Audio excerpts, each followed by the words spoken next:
네, 그럼 스튜디오에 나와 있는 법조팀 구민지 기자와 함께 이야기를 조금 더 나눠보도록 하겠습니다. 어서 오십시오. 자, 아무래도 오늘도 체포영장 집행 계획은 없을 것으로 보입니다. 일단 제일 중요한 게 언제쯤 그럼 집행할 것으로 보이는지 이런 부분이 제일 중요한 포인트가 아닐까 싶어요. 네, 당초에는 이제 집회 인원이 많이 모이는 휴일을 피해서 이번 주 초 평일에 집행이 이루어질 거라는 관측이 많았습니다. 공수처 관계자는 아직 날짜가 정해진 건 아니라고 했는데요. 현재로서 이제 우선 경호처 내부 움직임 등을 주시하고 있는 걸로 보입니다. 체포영장 1차 집행 시도 이후에 경호처 내부에서도 이 집행 저지를 우려하는 목소리들이 나오고 있는데요. 그렇죠. 네, 어제는 경호처 직원 전용 게시판에 윤석열 대통령 체포영장 집행을 물리력으로 저지하면 법 위반에 해당할 수 있다는 글이 올라오기도 했습니다.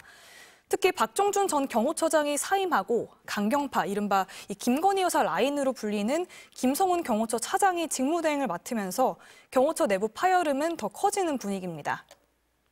공조수사본부로서는 경호처의 단결력이 공고히 유지되는 것보다는 아무래도 헐거워진 게 나쁘지 않은 신호라는 분위기입니다. 네, 경찰은 어제 저녁 이 김성훈 경호처 차장에 대한 체포영장도 신청했습니다. 김 차장이 경찰의 3차례 출석 요구에 모두 응하지 않았기 때문입니다. 체포영장이 발부되면 경호처도 힘이 빠질 거라는 전망이 나옵니다.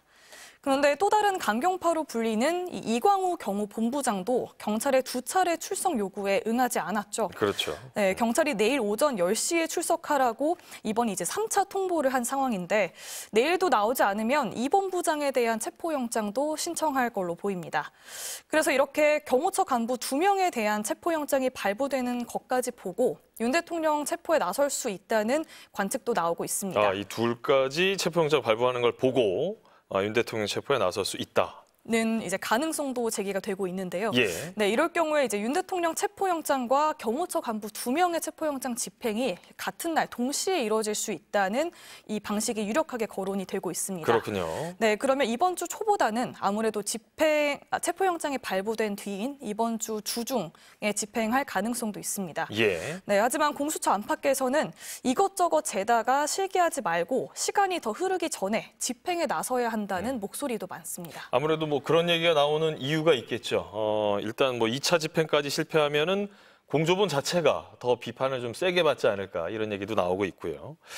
일단 또 지금 보면은 경호처가 계속해서 강경 대응할 것으로 보이는데 공조본이 특별한 좀 전략을 좀 갖고 있는 건지 이런 것도 좀 궁금합니다. 네, 일단 공조본은 1차 집행 실패를 교훈 삼아서 2차에는 조금 더 강경하게 대응하겠다는 입장입니다.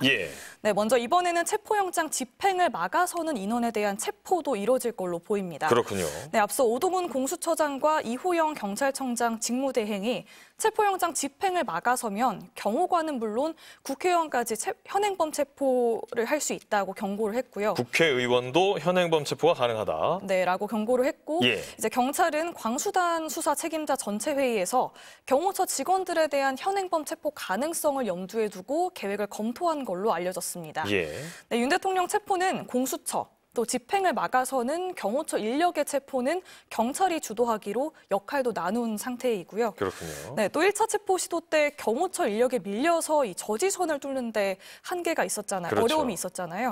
네, 이번에는 이를 대비해서 집행 인원도 늘렸습니다. 네, 경찰은 이미 수도권 4개 경찰청에 안보, 또 광역수사기능 수사관을 동원하라는 지시를 내렸고요. 형사기동대, 마약수사대 등 이 강력범 체포에 특화된 인력을 포함해서 약 1,000명가량이 동원될 걸로 보입니다. 기동대 포함도 예상이 된다. 네, 그렇습니다. 또 이제 하루 만에 체포가 이뤄지지 않을 것을 대비해서 장기전을 검토한다는 이야기도 들리고요. 네, 관저 인근 답사도 이뤄졌습니다. 하지만 이렇게 강경 대응은 하되 또 물리적 충돌은 될 수 있으면 피하겠다는 입장이어서요. 네, 여러 가지 시나리오를 염두에 두고 계속적으로 계획을 검토하는 중인 걸로 보입니다. 아무래도 다른 건 몰라도 물리적 충돌은 막아야 하니까요. 네.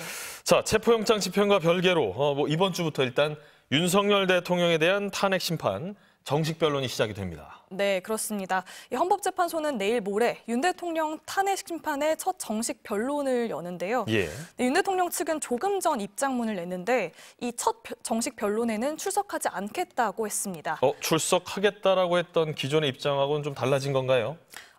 그 전에는 이제 출석 여부에 대해서는 최근에 밝히지 않았는데 조금 전에 출석하지 않겠다라고 명확한 입장을 이제 제시를 한 거고요. 네, 그 이후로는 공조본이 불법적인 방법으로 체포영장을 계속 집행하고 있어서 안전 문제로 출석할 수 없다고 했습니다. 네, 그래서 윤 대통령이 헌법재판소에 이 변론기일에 출석을 했을 때 그 자리에서 체포가 이뤄지는 상황을 우려한 겁니다. 그렇군요. 네, 하지만 이미 법원은 여러 차례 이 현직 대통령의 체포 필요성을 인정했습니다. 또 윤 대통령의 체포영장이 2차례, 그것도 다른 판사에 의해서 발부가 된 상태고요. 윤 대통령 측 변호인단이 낸 이의 신청도 기각이 됐습니다. 네, 그런데도 여전히 공수처가 이 내란죄에 대한 수사권이 없고 불법으로 체포영장을 집행하고 있다는 궤변을 이어가는 겁니다.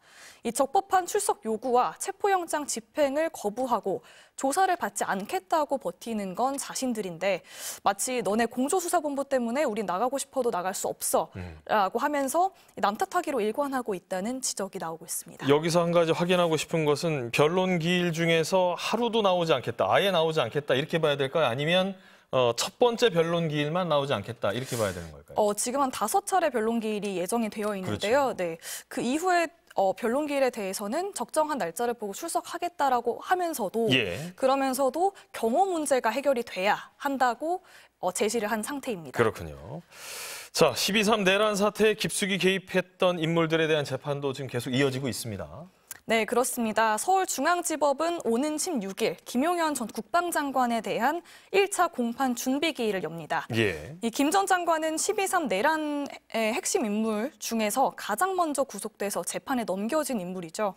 윤 대통령과 함께 국회를 봉쇄하고 또 비상계엄 해제 의결을 막기 위해서 무장한 계엄군을 투입하라고 지시한 혐의 등을 받습니다. 또 이제 계엄 사태에 관여한 군과 경찰 주요 인사들의 재판도 이어지는데요. 네, 조지호 경찰청장과 김봉식 전 서울경찰청장의 첫 공판 준비 기일은 다음 달 6일로 잡혀 있는 상태입니다. 이 수사 상황과 별개로 재판 과정에서도 새로운 유의미한 진술이 나오는지도 지켜봐야 할 것 같습니다. 그렇군요. 내란 사태에 깊숙이 개입한 핵심 인물들에 대한 재판 속속 이어지고 있는데 윤석열 대통령은 아직 조사 시작도 되지 않고 있다는 점, 이런 부분이 눈에 띄는군요.